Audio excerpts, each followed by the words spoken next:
Hi. Okay, let's start. So, hi, I'm Cheuk, and so thank you for coming for my talk, and thank you for coming. Like you're all like more punctual than me after the amazing lunch. The food is good. So, yeah. So this talk is about testing, as you can tell from the title. I always said that this is the most important slide, because it got a link to the whole slide deck. So if you have this slide, then you have the rest of the slides.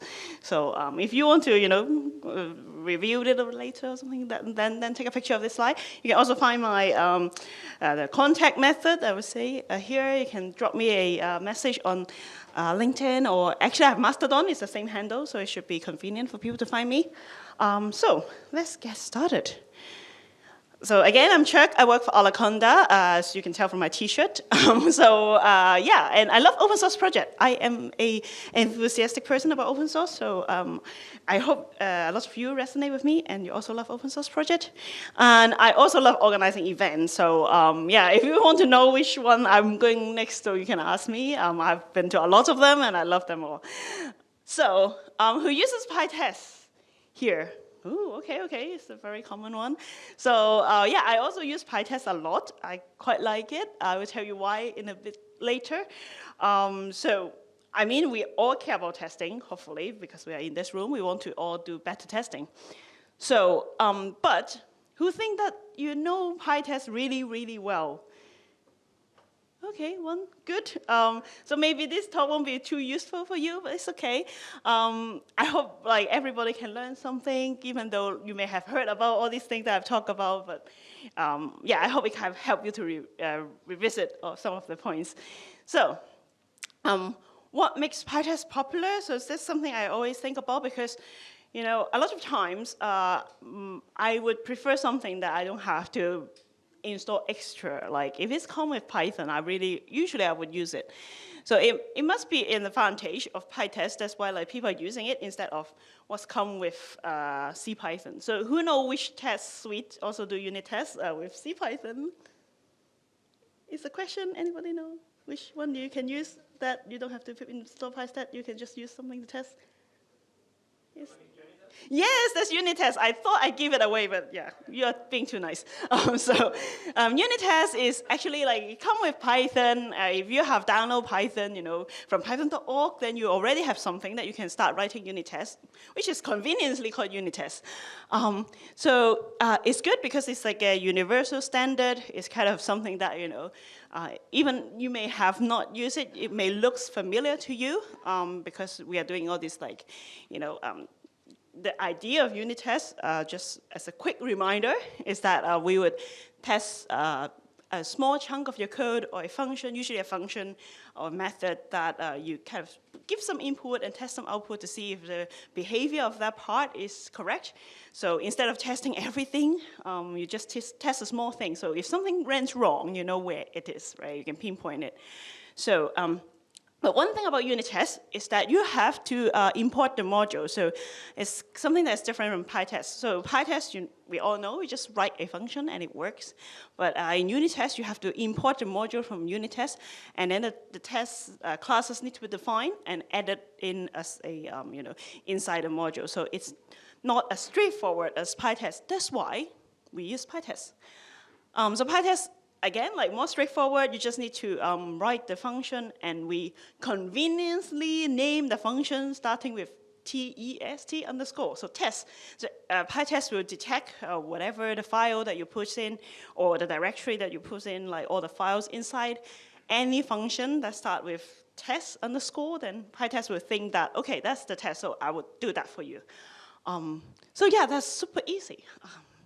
But it's not just the reason why we use PyTest. It's not just because we are lazy, we don't want to import a module, we just want to add the, and like be very straightforward and add the test. That's not all about it.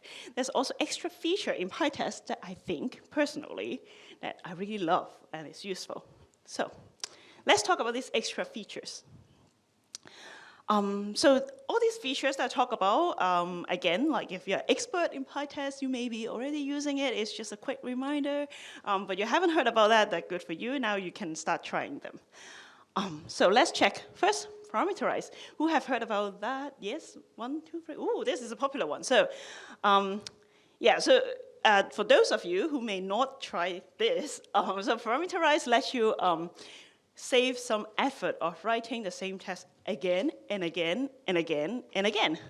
So, yeah, this is, for example, I have written some kind of example here. Oh, this is the mouse, that's why it's so annoying. Okay, move that away. So, I hope it's not too small for you. So if you can see, like, I have a lot of different tests here. So I'm doing a good practice here. I'm writing unit tests, so all of them just test one thing, small things. But they all look quite similar, right? Because the only thing that make them different from each other is the input, slightly different. So, yeah, so this is okay. This will work. But what if you have many input you want to test? And it's become, you know, it will have a long file. You have to write it many times. Maybe you copy and paste, but, you know, you may make mistake by copy and pasting. So it's not good. So as developer, we all love to simplify things to make things more efficient. So this is how we make it more efficient. It's using Parameterize.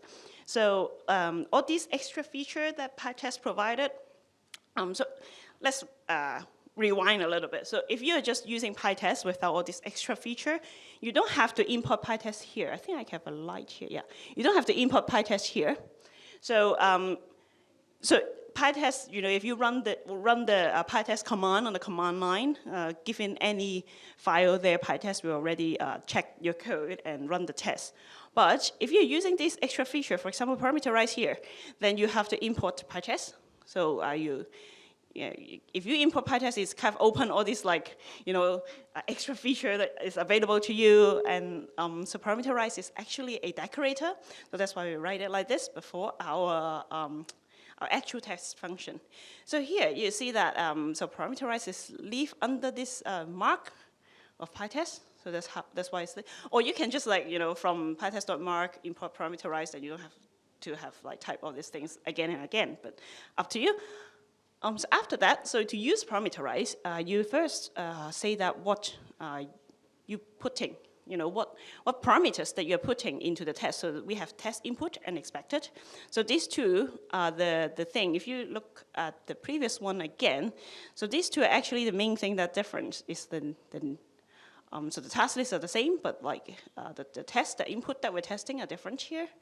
And also the result that we get at the end are different. So this is none, this is another task, this is another task.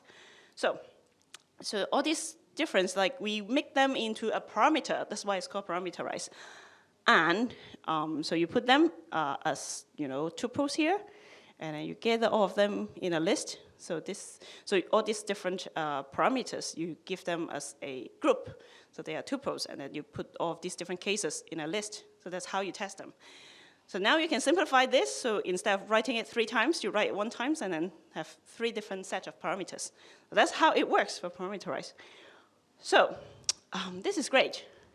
But sometimes we are scratching our heads and we don't know what to test because, you know, for example, this, you have to think, you know, what is meaningful to test, right? So I think I did a decent job here because, you know, oh, I'm testing something that doesn't exist, testing something that the inputs are not, like, I want to test if it's case sensitive, right? So I did a decent job here.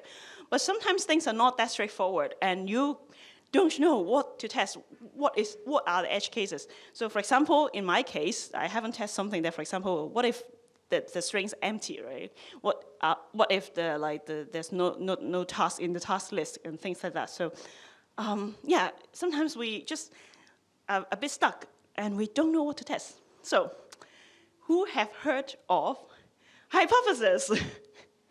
Yes, some of you, yeah. So I'm cheating a little bit here because hypothesis is actually not included in PyTest. It's not an extra feature of PyTest, it's an other library. But a lot of times we also use it in conjunction with PyTest. So what hypothesis provide is something called property-based testing. So again, some extra knowledge just so we are all on the same page. So property-based testing is basically is a kind of a little bit different from what we normally do. which is called testing by example. So we are now here using hypothesis to test by property. So the difference is that if we test by example, we have to think, like I said, what are the edge cases? What I should test to cover everything that can go wrong? But for property-based, you just need to think of what nature of your input is. Are they text? Are they integer? Are they a list? Another thing is that property-based testing works really well with typing. If you are those kind of people who love your Python code to have a strong typing, then hypothesis is there for you to use because it will just work very well because you already know what type of your variables are. But test by example, again, you have to write down the example. You have to think of, if I want a text, what kind of text do I want? Do I want it all cap, small cap, and all these things? So, property-based testing, a lot of times you can find edge case easily, but test by example, you have to think about it. So, hypothesis use decorators, again, just like all these PyTest features, they are decorators. And also it uses strategy. So what do I mean? Let's look at some code and you will understand. So here I'm using hypothesis in conjunction with PyTest, of course. Actually, you can remove PyTest here. I think I forgot. Anyway, so a lot of time you use them together anyway. So yeah. So here I have the given and strategy. They are actually import from hypothesis. So they just like the parameterize. It's a decorator. You put it there. But instead of putting all these cases, you just say that, oh, I have some text that I want to test. And probably they won't be the one that I specify here, so it will return none. Or you can just this is just, I make a quick example here in 5 minutes, so they are not very robust, but you get the idea. So I just want to, test input is a text, so I just write text here. So I'm testing a task list that could be anything.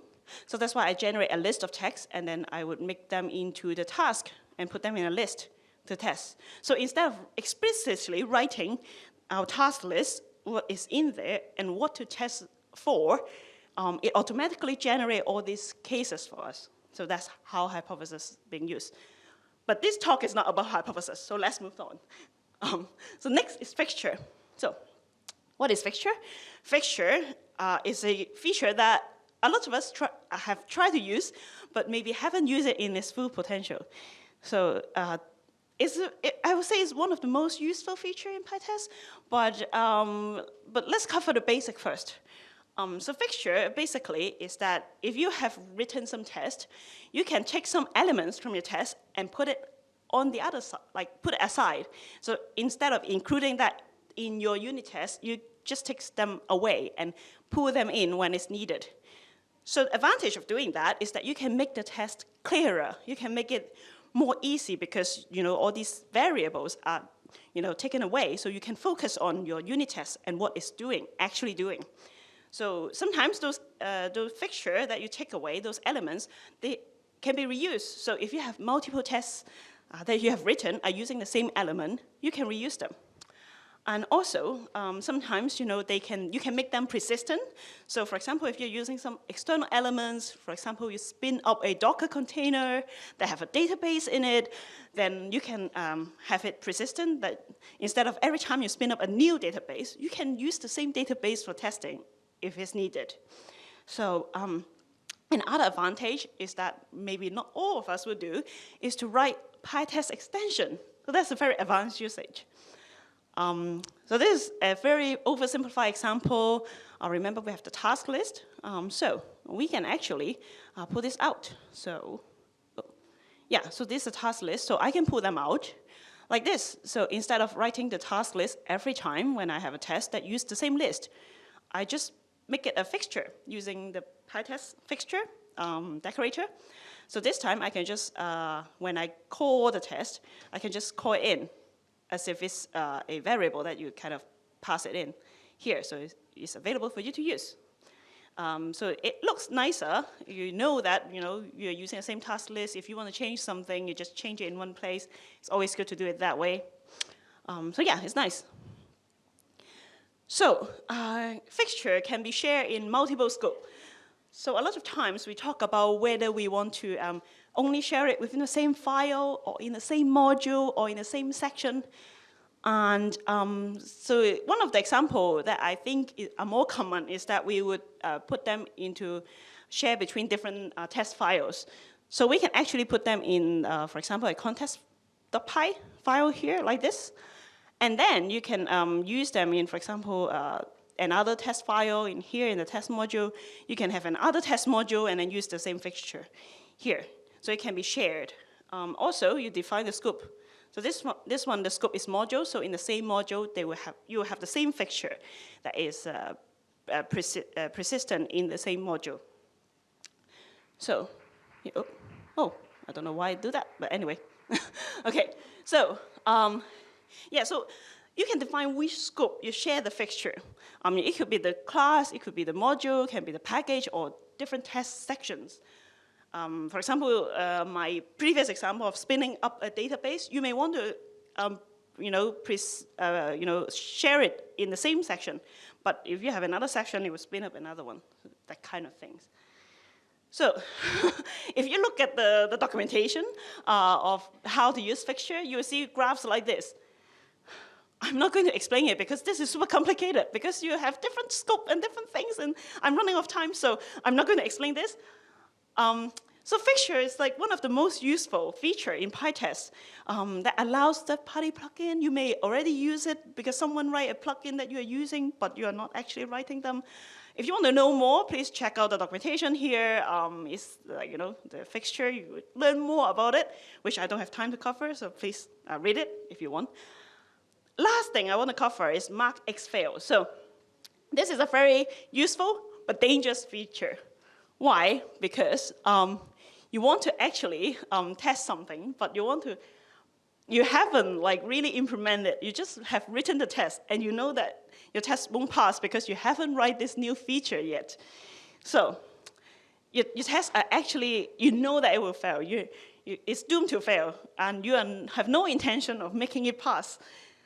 So what you can do, instead of having your CI pipeline, just say that there's something wrong, you can't move forward, there's a red cross on your GitHub action and stuff, you can actually mark those tests as, I know that it's failed, it's fine, it's just hanging there for a while, I will fix it later. And that would actually still make you have a green tick on GitHub, but you should remember that you have marked those as 6 fail. So that's why it's dangerous.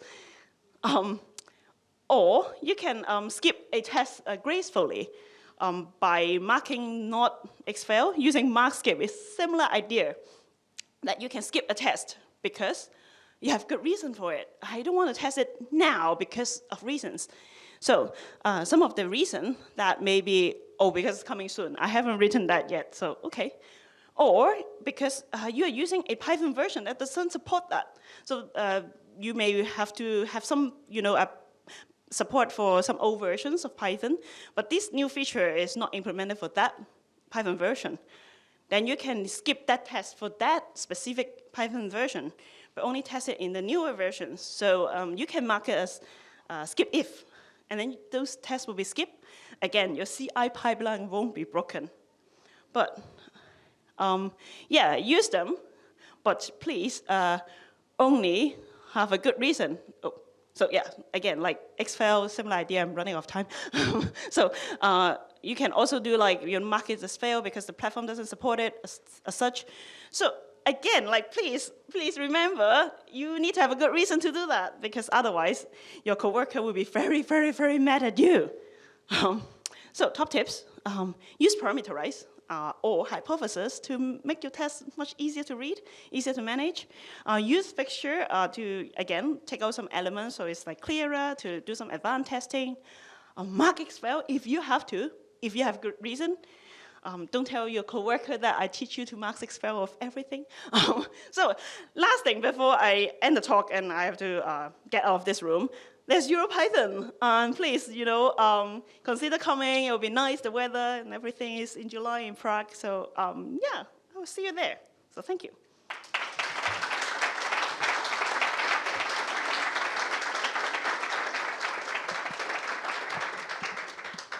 Thank you. We have another question from Lido. Yes.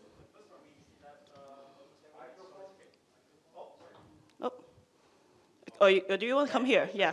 I will prepare one next later. Okay, so first question. What book, website, blogspot, whatever would you recommend to someone new to test in general? Okay, what websites to use? This actually, I always said that like there's a lot of good resources online and they're free. So generally, PyTest, the documentation is very well written, especially if you want to know more about the fixture, this is the link. And if you kind of, just go to docs.pytest.org, that's the PyTest documentation. So you can check a lot of different tricks and stuff and the things you haven't used there, so you can learn about it. Yeah. Okay. Second, last question. Do you use behavioral-driven development? Do you suggest it? Do you prefer PyTest or Behave for BDD? Ooh, behavioral driven development. I haven't tried that, so I can't tell you about it. So most of the time, I just write those kind of you have. I won't say like test driven development. I don't follow it like religiously, but that's a good practice to kind of write small tests that you write a test and add a new feature. It's a good practice, I think, but I don't practice them religiously. Yeah. Okay, thank you. That was actually the last question. Okay, so go back to the first slide and take a picture of that and have questions you can ask me on Twitter. Here. Okay, thank you.